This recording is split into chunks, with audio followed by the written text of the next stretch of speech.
Father Hidalgo declared independence for Mexico in 1810, the people carried her image, just like in the 1960s and 70s when Cesar Chavez went on his marches, they carried her image. You know, to be Mexicana or Mexicano really is to have a relationship with Guadalupe, whether you're Catholic or not.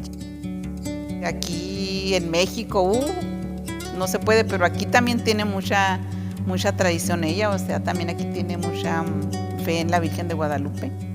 Somos muchos guadalupanos. Todos los mexicanos somos de ella, todos.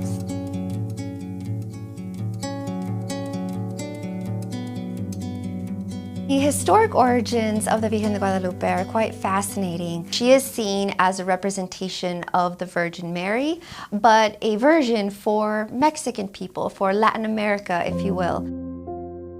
There was an Aztec goddess by name of Tonantzin who was known as the mother goddess. Historically, we can look at the Virgen de Guadalupe as like an adaptation, if you will, of the Aztec goddess, the Aztec mother goddess. And it also served as a way of the Spanish to help colonize the indigenous peoples into converting into Christianity. It made it a little bit easier for them to accept her as the Christian mother of God, especially having those similarities to Tonantzin.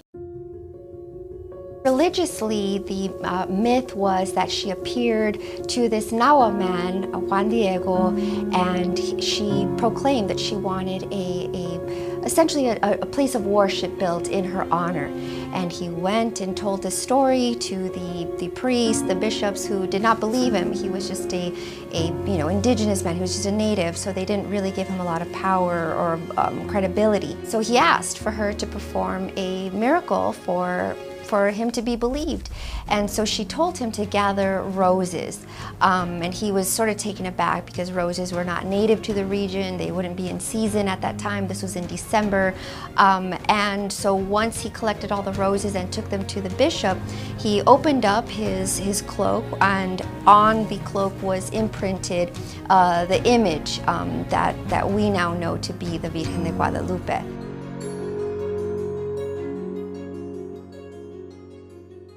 For the Borderlands, what I think the Virgen means and honoring her has to do with keeping hope alive in the midst of so much suffering. You see the border villainized.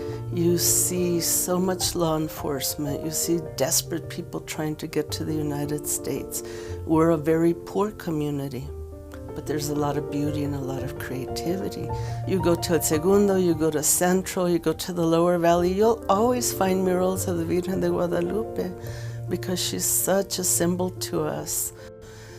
But just like a mother pregnant with her child, we look to the future.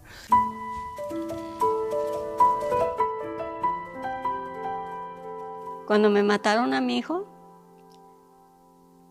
yo me puse muy mal.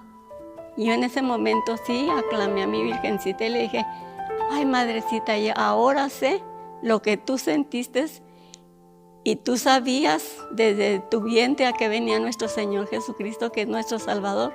Tú sabías a que Él venía y tú te lo callaste. Y yo quiero ser como tú, Madrecita, aguantar este dolor. Ayúdame, yo le suplicaba a ella y aquí estoy todavía. My biological mother was born on December 10th and was named Guadalupe. And she gave me to my great aunt, and so I was adopted. You know, I would question, how can a mother give up her baby? So then in my 40s, still carrying that anger, I went to a private chapel where someone had just installed a stained glass window of the Virgen de Guadalupe, and I took her flowers, and I remember I was standing there looking at her, and I heard a voice, and the voice said, forgive me. And I knew that it was Guadalupe, my mother. And from that moment on, I loved my biological mother, and I didn't have that hatred and that resentment and that questioning anymore. And so to me, that was a very intense healing experience brought on by looking at the image of the Virgen de Guadalupe. Unique statues and altars in front of homes, I think, are all different ways that we celebrate her as a people, and I think that's something that's really unique and beautiful about our city. It doesn't necessarily have to be a grand parade or a big event. Vamos a las funerarias cuando nos invitan que no hay quien rece el rosario. Como grupo vamos y rezamos el Santo Rosario. Y ya el día 12 de diciembre pues ya empezamos con su novenario. Al final de los 9 días, que son 9 días, 9 rosarios más su novena.